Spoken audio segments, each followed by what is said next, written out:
Aujourd'hui, je vais aller découvrir l'un des meilleurs prospects de toute la Suisse.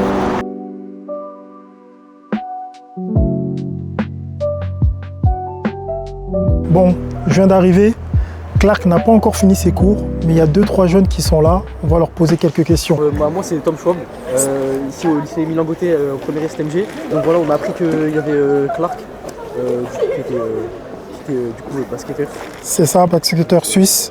Voilà, et du coup, je suis venu filmer son quotidien. Juste apporter tout son soutien, lui apporter de la force, voilà, tout simplement. Moi, c'est Fabio Vaudelin. Moi aussi, j'apporte tout mon soutien à Clark. J'espère qu'il va percer dans le basket et puis voilà.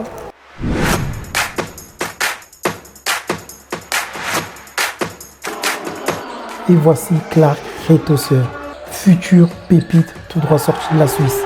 Dunk, passe, shoot, il maîtrise tout et il n'a que 17 ans. Ça va, tu vas bien? Salut toi. Ça va, ta journée, comment elle s'est passée aujourd'hui? Les journées c'est long aussi. En vrai, là j'ai eu de la chance parce que moi quand je travaille avec les pros, des fois je loupe les cours. C'est-à-dire par exemple ce matin, à 10h30 je devais être sur le terrain.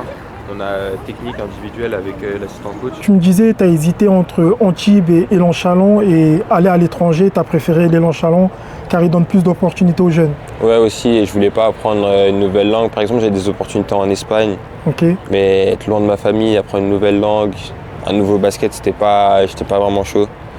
Et Antibes en vrai c'était quand même assez loin et ils sont en Pro B, donc je me suis dit autant aller à Chalon qui sont en Pro A et c'est plus proche de chez moi. Donc, C'est vrai que surtout que Chalon te fait plus confiance avec les espoirs, notamment où tu as un gros temps de jeu, mais aussi avec l'équipe pro, là où il t'intègre petit à petit, que ce soit en Coupe de France ou bien lors du championnat français. Oui, exactement. Et même, par exemple, quand j'étais en U18, il me faisait beaucoup monter avec les espoirs, surtout sur les entraînements.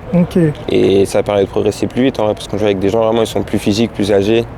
Et puis dès qu'on passe, par exemple, en espoir, du coup, il y a les entraînements pro, ça va plus vite, il y a vraiment tout qui va plus vite. C'est vrai que moi je me suis toujours posé la question parce que moi j'ai joué mais toujours au niveau amateur, mais les jeunes comme toi qui passent de niveau entre guillemets U18 et après tu as un entraînement avec les pros, c'est vrai qu'au niveau de la vitesse c'est pas du tout la même. Ah, c'est pas du tout la même chose, le temps de réaction, la vitesse de jeu, la défense, ça n'a rien à voir. Direction le temple d'Élan Chalon, le Colisée.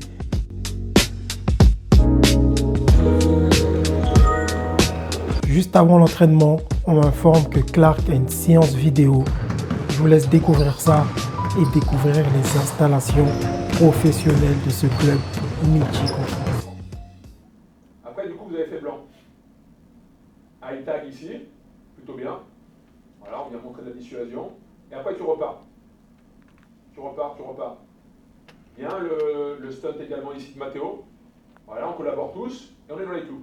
Chaque fois que le gars a la balle, je suis placé pour défendre mon 1 contre 1. Et pourtant, avant, on a aidé les coéquipiers en se déplaçant beaucoup.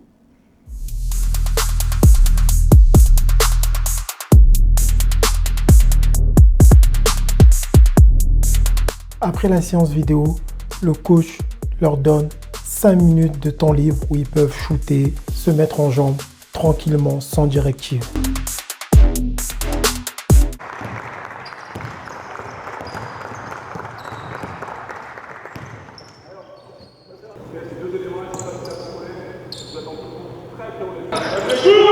Après les 5 minutes, les choses sérieuses commencent.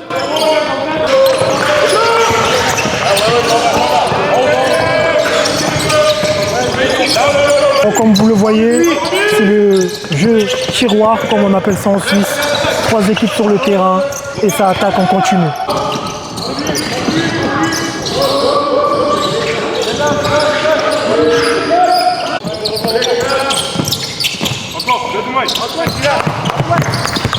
L'intensité qu'ils mettent, c'est incroyable. Dites-vous, ça c'est juste des espoirs. Ils ont 4 joueurs, dont Clark, qui joue avec les pros en Betclic Elite.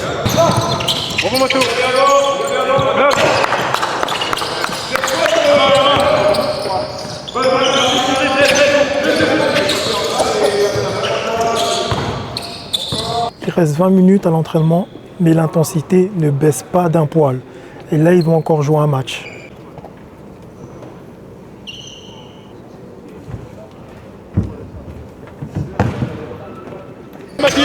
Mathis, oui, après, montez.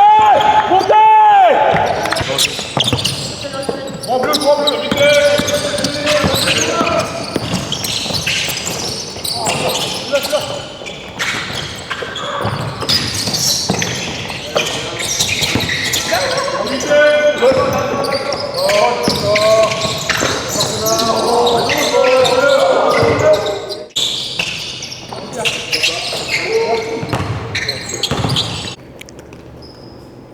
L'entraînement est terminé.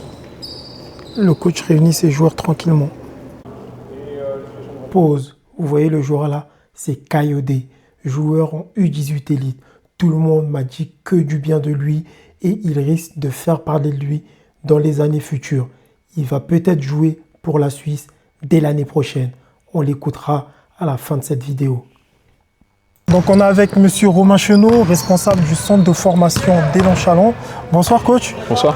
J'ai une première question pour vous. Qu'est-ce que ça fait d'être en charge de futurs professionnels? Alors c'est forcément une mission très gratifiante. C'est d'ailleurs une mission que je prends en charge depuis de nombreuses années. Et si je le fais depuis autant d'années, c'est justement parce que j'y prends beaucoup de plaisir. C'est comme pour moi une espèce de vocation.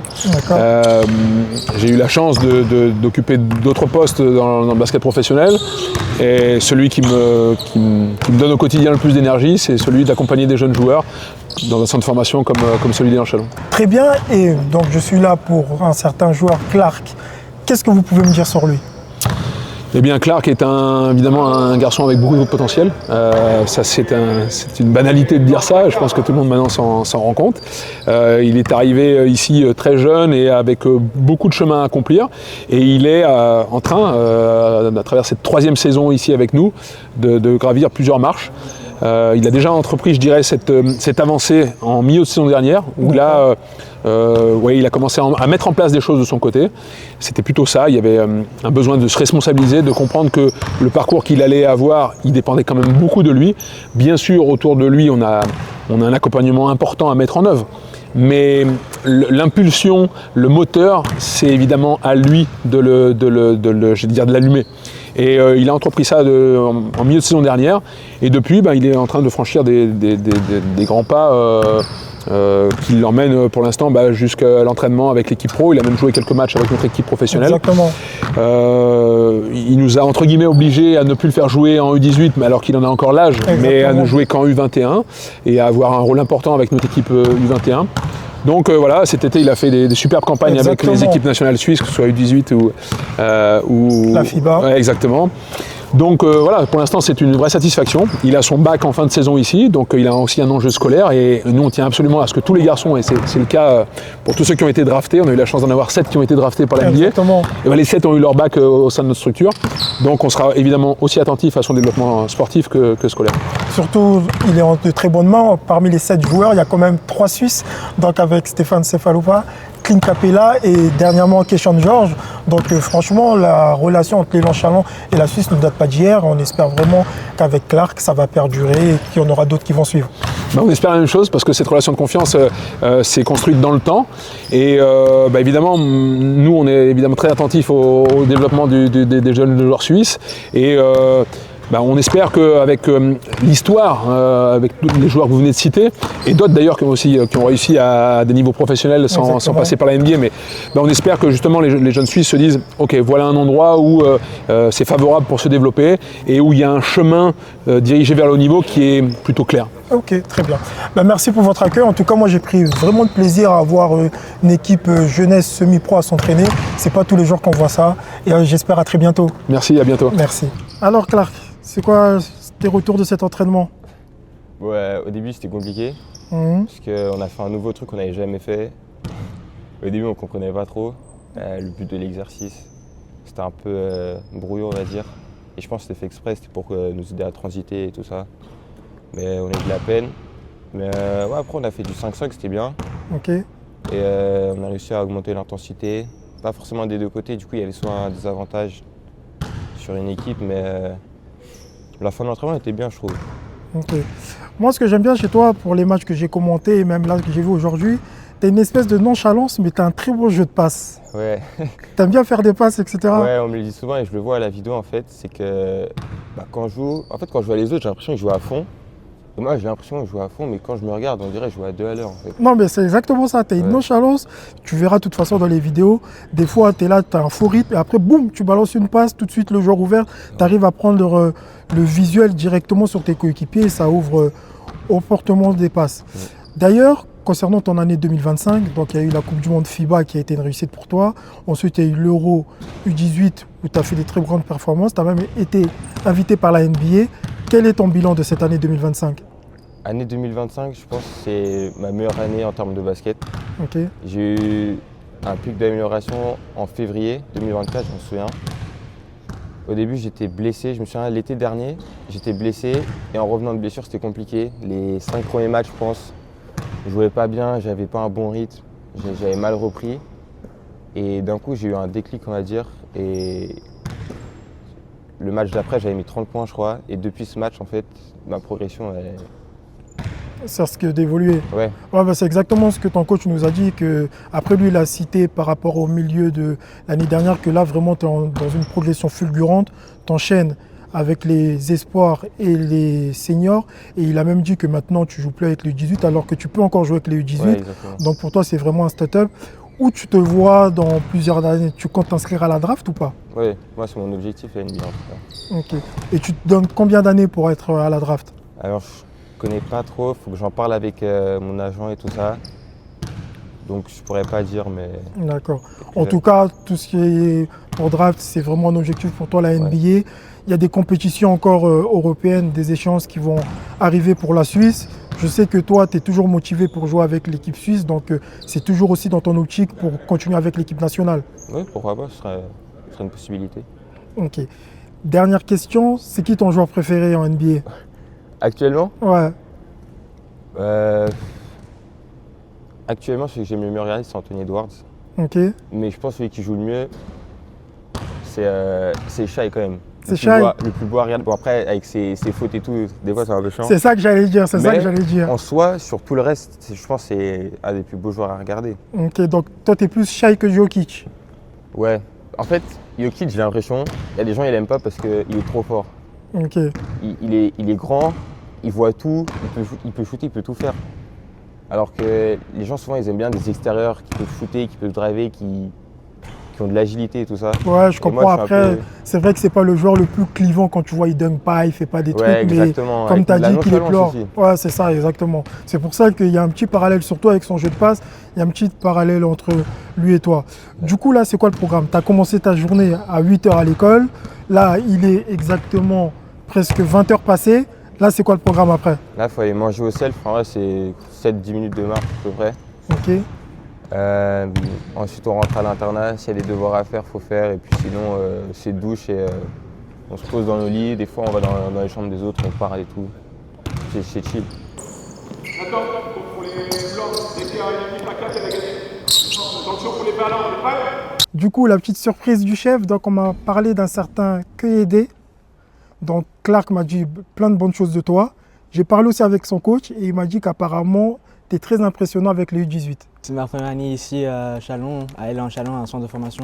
D'accord. Et franchement, j'essaie de faire mon mieux. Je m'entraîne tous les jours. J'essaie d'approuver à mes coéquipiers que je peux vraiment donner une bonne impression déjà dans mon première année. Et après, j'ai envie de voir comment ça se passait dans le futur. Ok, parce que franchement, on m'a dit plein de bonnes choses de toi. Du coup, maintenant, je vais me pencher sur ton cas, je vais regarder tes stats, etc. Et apparemment, ton envisages de jouer avec l'équipe suisse, les équipes jeunes, dès l'année prochaine, c'est ça? Oui, justement, je viens de faire stage il y a 2 semaines avec les U16. Très bien. Stage Macolin. Et semaine prochaine, je crois que je vais repartir à faire encore, à montrer que... pour me préparer un peu pour le tournoi à Masseno sinon et peut-être pour l'Euro dans l'été. Ok, donc tu espères être sélectionné et du coup poursuivre ta carrière, que ce soit en club avec Élan Châlons, gravir les échelons. Peut-être même ce courant d'année, on te verra peut-être même avec les espoirs. La saison n'est pas encore finie. Et ensuite avec l'équipe suisse. En tout cas, ça a été plaisir de vous rencontrer les gars. Je vais vous laisser rentrer, je vais vous laisser manger et on se verra plus tard et de toute façon je repasserai vous voir. D'accord, parfait, merci. C'est l'heure de rentrer pour moi. Ça a été une journée très intense. Merci d'avoir suivi cette vidéo. Si vous voulez que j'aille voir un autre joueur, dites-le moi en commentaire. C'était Vujelji pour Ça c'est Basket. Ciao.